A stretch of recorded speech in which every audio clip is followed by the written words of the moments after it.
ሰላሙ አለይኩም ወራህመቱላሂ ተዓላ ወበረካቱሁ።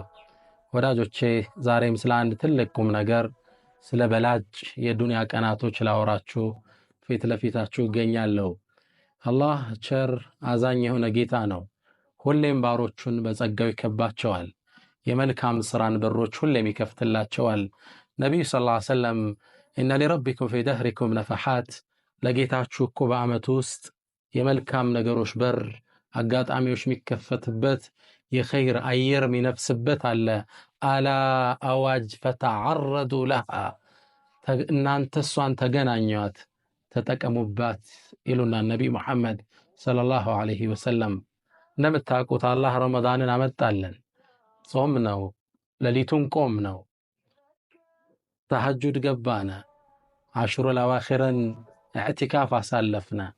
ረመዳን አለቀ ስንል አላህ በእዝነቱ ደግሞ ሸዋል ውስጥ 6ቱን ቀን ሰጠን። እነሱንም በሱ ጸጋ ጾም ነው። አሁን ቀናቶች አለፉ፣ የሐጅ ወር ደግሞ መጣለን።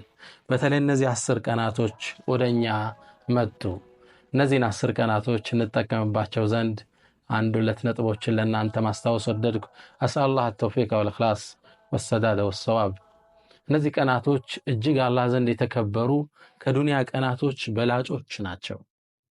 ክብራቸውን አንድ ሁለት ሶስት ብዬ ልዘርዝርላችሁ ለመጠቀም ጉልበት እንድናገኝ። አንደኛ እነዚህ 10 ቀናቶች በተከበረው ወር ውስጥ የሚገኙ ናቸው። አላህ ሰማይና መሬትን ሲፈጥር ዓመቱን በ12 ወር ከፍሎታል። እነ ዒደተ ሽሁር ዐንደላህ 12 ሸህረን ፊ ኪታቢላህ የውመ ኸለቀ ሰማዋት ወልአርድ፣ በ12 ከፍሏቸዋል። ሚንሃ ከነዚህ ውስጥ ግን 4 ሑሩም፣ 4ቱ የተከበሩ ናቸው። ዛሊከ ዲኑል ቀይም፣ ይህም ቀጥተኛው ሃይማኖት ነው። ፈላ ተዝሊሙ ፊህነ አንፉሰኩም፣ በእነዚህ 4 ወራቶች ውስጥ ነፍሶቻችሁን አትበድሉ ይላል።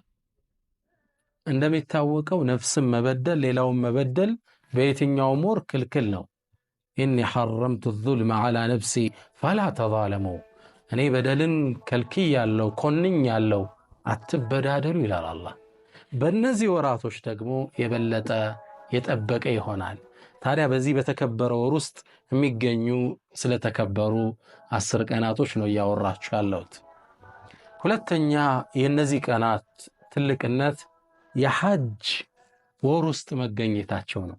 አልሐጁ አሽሁሩን ማዕሉማት፣ ሐጅ እንደሚታወቀው የተወሰነለት ወር ክፍል አለው።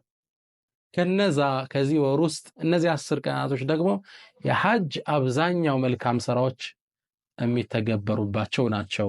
8ኛው ሌሊት ላይ ሙዝደሊፋ እናድራለን። 9ኛው ቀን ላይ አረፋ ዱዓ ስናረግ ሐጃጆች ይውላሉ። የውሙን ነህር አለ፣ እርድ ያለው እዛው ነው። ጠጠር መወርወር ያለ እዛው ነው። ፀጉር መላጨቱ ያለው እዛው ነው። ሰደቃው ዱሕያው ያለው እዛው ነው።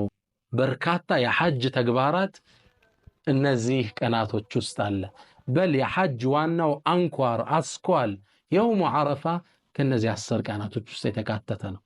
የአንድ ሙስሊም የዕድሜ ልክ ግዴታ የእስልምናን 5ኛ ምሰሶ የሚያቆምበት ሐጅ የሚባለው የሚተገበሩት በእነዚህ ወራቶች ውስጥ በእነዚህ ቀናቶች ውስጥ መሆኑ የቀናቶችን ትልቅነት ይጠቁመናል። ሌላ ደረጃውን ልጥቀስ ለሥራ እንድንነሳሳ። አላህ በእነዚህ 10 ቀናቶች ውስጥ ምሎ እናገኘዋለን። ወልፈጅር ወለያልን ዓሽር ወሸፍዒ ወልወትር፣ አላህ በ10ሩ ሌሊት እምላለሁ። እነዚህ 10ሮቹን እብኑ ዓባስ ምን ይላሉ? አያሙል ዓሽር ምን ዙልሒጃ፣ የዙልሒጃ 10 ቀናቶች ናቸው ይሉናል። ወሸፍዒ የውሙ ነሕር ነው። ወልወትሪ ደግሞ የውሙ ዓረፋ ዱዓ ላይ ሐጃጆች የሚያሳልፉበት።